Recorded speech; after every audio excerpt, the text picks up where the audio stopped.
बिस्मिल्लाहिर्रहमानिर्रहीम। या अय्युहल्लज़ीना आमनू, ए ईमान वालो, ए लोगो जो ईमान लाए हो, ला तकूनू, ना होना,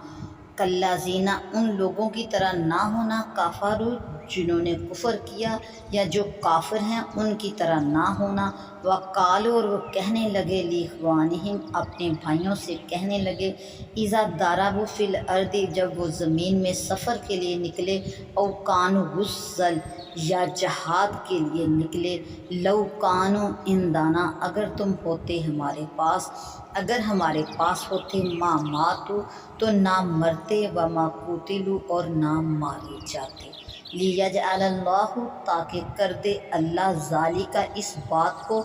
हसरतन, हसरत, अफसोस, फ़ी क़ुलूबिहिम, इनके दिलों में, वल्लाहु, और अल्लाह, युहयी, अल्लाह ही ज़िंदगी अता फ़रमाता है, व युमीत, और वही मौत देता है, वल्लाहु, और अल्लाह, बीमा तामलूना, जो तुम अमल कर रहे हो, जो काम तुम कर रहे हो, बसीर, खूब देख रहा है। वला इन, और अगर कुतिल तुम मारे जाओ, फ़ी सबीलिल्लाह, अल्लाह की राह में कत्ल किए जाओ, मुत्तुम, या तुम मर जाओ, लमग़फ़िरतुम, तो अलबत्ता बख्शिश है, मिनल्लाहि, अल्लाह की बख्शिश है, व रहमतुन, और रहमत है, खैरुम, जो बहुत बेहतर है, मिम्मा यजमाऊना, उन चीज़ों से जो वो जमा करते हैं, यानी वो मालो दौलत जो वो जमा करते हैं, अल्लाह की रहमत इससे बेहतर है। वला इन मुत्तुम, अगर तुम मर जाओ, ओ कुतिल तुम, या मारे जाओ, ला इलल्लाहि, तो अल्लाह ही की तरफ, तुहशरून, तुम्हें उठना है, इकट्ठे किए जाना है। फ़बिमा रहमतिम मिनल्लाहि, बस अल्लाह ताला की रहमत के सबब से, अल्लाह ताला की मेहरबानी की वजह से, लिनता लाहुम, ए महबूब, आप उनके लिए नरम दिल हैं, वलौ कुंता, और अगर आप होते, फज़्ज़न, सख्त मिजाज, गलीज़ल कल्बी, और सख्त दिल, लन फद्दू, तो ज़रूर वो बिखर जाते, वो मुंतशिर हो जाते, मिन हौली का, आपके आस पास से, फ़ाफ़ु अन्हुम, तो बस माफ़ दरगुज़र कीजिए उनसे, माफ़ फरमाइए उनको, वस्तग़फ़िर लहुम, और बख्शिश तलब कीजिए, लहुम, उनके लिए, व शाविरहुम फ़िल अम्री, शाविरहुम, और मशवरा कीजिए उनसे, फ़िल अम्री, मामलात में, फ़इज़ा, तो बस जिस वक़्त अज़मता, आप इरादा कर लें किसी बात का पुख्ता, फ़तवक्कल अलल्लाह, तो बस अल्लाह पर भरोसा करें, अल्लाह पर तवक्कल करें। इन्नल्लाह, बेशक अल्लाह ताला, युहिब्बुल मुतवक्किलीन, मुतवक्किलीन को, भरोसा करने वालों को पसंद फरमाता है। यंसुरकुमुल्लाहु, अगर तुम्हारी मदद करे अल्लाह, फ़ला गालिबा लकुम, तो कोई तुम पर गालिब नहीं आ सकता, व यख़्ज़ुलकुम, और अगर वो तुम्हें छोड़ दे, अगर वो तुम्हें तन्हा कर दे, फ़मन ज़ल्लज़ी, तो कौन है ऐसा कोई, यंसुरुकुम, जो मदद करे तुम्हारी, मिन बादिही, इसके बाद, इसके बगैर, वअलल्लाहि, और अल्लाह ही के ऊपर, फ़लयतवक्कलिल मोमिनून, चाहिए कि मोमिनीन भरोसा करें, और अल्लाह ही पर ईमान वालों को भरोसा करना चाहिए। या अय्युहल्लज़ीना आमनू, ला तकूनू कल्लज़ीना कफ़रू, यानी इब्ने अबी वगैरह मुनाफ़िकीन जो इस तरह की बातें करते हैं। वक़ालू लिइख्वानिहिम इज़ा दरबू फ़िल अर्दी, औ कानू गुस्सन, और इस सफ़र में मर गए, या जहाद में शहीद हो गए, वमा कुतिलू, लियजअलल्लाहु ज़ालिका हसरतन फ़ी क़ुलूबिहिम, वल्लाहु युहयी व युमीत, मौत और हयात इसी के इख्तियार में है, यानी अल्लाह के इख्तियार में है। वो चाहे तो मुसाफिर और गाज़ी को सलामत लाए, और महफूज घर में बैठे हुए को मौत दे दे। इन मुनाफिकीन के पास बैठ रहना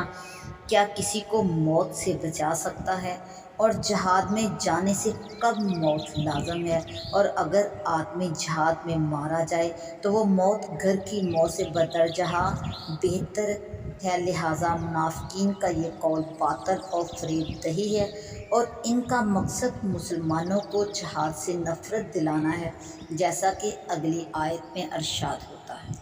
وَلَئِن قُتِلْتُمْ فِي سَبِيلِ اللَّهِ أَوْ مُتُّمْ لَمَغْفِرَةٌ مِّنَ اللَّهِ وَرَحْمَةٌ خَيْرٌ مِّمَّا يَجْمَعُونَ۔ اور بالفرض اگر وہ صورت پیش آ ہی جائے جس کا تمہیں اندیشہ دلایا جاتا ہے، یعنی کہ اللہ کی راہ میں تم مر جاؤ یا مارے جاؤ، شہید کیے جاؤ، تو اللہ تعالیٰ کی طرف سے جو تمہیں بخشش اور جو رحمت اللہ تعالیٰ نے وعدہ فرمایا ہے وہ اس مرنے سے حاصل ہوگی، اللہ کی راہ میں شہید ہونے سے حاصل ہوگی، اور وہ رحمت اور وہ بخشش ان تمام دنیا کے دھن دولت اور مال سے بہتر ہے جن کو وہ لوگ جمع کرتے ہیں اپنے لیے، کیونکہ یہ دنیا فانی ہے اور اللہ کی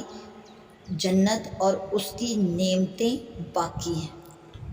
وَلَئِن مُتُّمْ أَوْ قُتِلْتُمْ لَإِلَى اللَّهِ تُحْشَرُونَ۔ یہاں مقامات ابدیت کے تینوں مقاموں کا بیان فرمایا گیا۔ پہلا مقام تو یہ ہے کہ بندہ بخوف دوزخ اللہ کی عبادت کرے تو اس کو عذاب نار سے امن دی جاتی ہے، اس کی طرف لَمَغْفِرَةٌ مِّنَ اللَّهِ میں اشارہ ہے۔ دوسری قسم وہ بندے ہیں جو جنت کے شوق میں اللہ کی عبادت کرتے ہیں، اس کی طرح رحمت میں اشارہ ہے، کیونکہ رحمت بھی جنت کا ایک نام ہے۔ تیسری قسم وہ مخلص بندے ہیں جو عشق الہی اور اس کی ذات پاک کی محبت میں اس کی عبادت کرتے ہیں، اور ان کا مقصد اس کی ذات کے سوا اور کچھ نہیں، اور انہیں حق و سبحانہ تعالیٰ نے اپنے دائرہ کرامت میں اپنی تجلی سے نوازے گا، اس کی طرف لا الہ اللہ تحشرون میں اشارہ ہے۔ فَبِمَا رَحْمَةٍ مِّنَ اللَّهِ لِنتَ لَهُمْ، اور آپ کے مزاج میں اس درجہ لطف و کرم اور رافت و رحمت ہوئی کہ روز احد غضب نہ فرمایا، غصہ نہ فرمایا۔ لَانفَضُّوا مِنْ حَوْلِكَ فَاعْفُ عَنْهُمْ وَاسْتَغْفِرْ لَهُمْ، اور سخت مزاج سے سخت دل سے کام نہ لیجیے، اور ایسا ہی ہوا، اور آپ اللہ تعالیٰ کے ہاں ان کے لیے سفارش کیجیے تاکہ اللہ تعالیٰ انہیں معاف فرمائے اور آپ ان سے درگزر فرمائیے۔ وَشَاوِرْهُمْ فِي الْأَمْرِ، کہ اس میں ان کی دلداری بھی ہے اور عزت افزائی بھی ہے، اور فائدہ یہ بھی ہے کہ مشورہ سنت ہو جائے گا اور آئندہ امت اس سے نفع اٹھاتی رہے گی۔ مشورے کے معنی ہیں کسی امر میں رائے دریافت کرنا، اور نبی کریم صلی اللہ علیہ وسلم اور آپ کے اصحاب جب کوئی معاملہ درپیش ہوتا تو پہلے اس میں رائے مقرر فرماتے۔ فَتَوَکَّلْ عَلَى اللَّهِ، توکل کے معنی ہیں اللہ تبارک و تعالیٰ پر اعتماد کرنا اور کاموں کو اس کے سپرد کر دینا۔ مقصد یہ ہے کہ بندے کا اعتماد تمام کاموں میں اللہ پر ہونا چاہیے۔ اِن-يَنْصُرْكُمُ اللَّهُ فَلَا غَالِبَ لَكُمْ، اور مدد الہی وہی پاتا ہے جو اپنی قوت اور طاقت پر بھروسہ نہیں کرتا، اللہ تعالیٰ کی قدرت اور رحمت کا امیدوار رہتا ہے۔ تو اس جنگ میں بھی اللہ تعالیٰ نے ایمان والوں کو ان کے دل کی پختگی اور ان کے ایمان کی پختگی کی وجہ سے دشمنوں یعنی کہ کافروں اور مشرکین پر مدد فرمائی اور کافروں پر غلبہ عطا فرمایا، اور یہ تمام کا تمام ہمارے نبی حضرت محمد مصطفیٰ صلی اللہ علیہ وآلہ وسلم کی برکت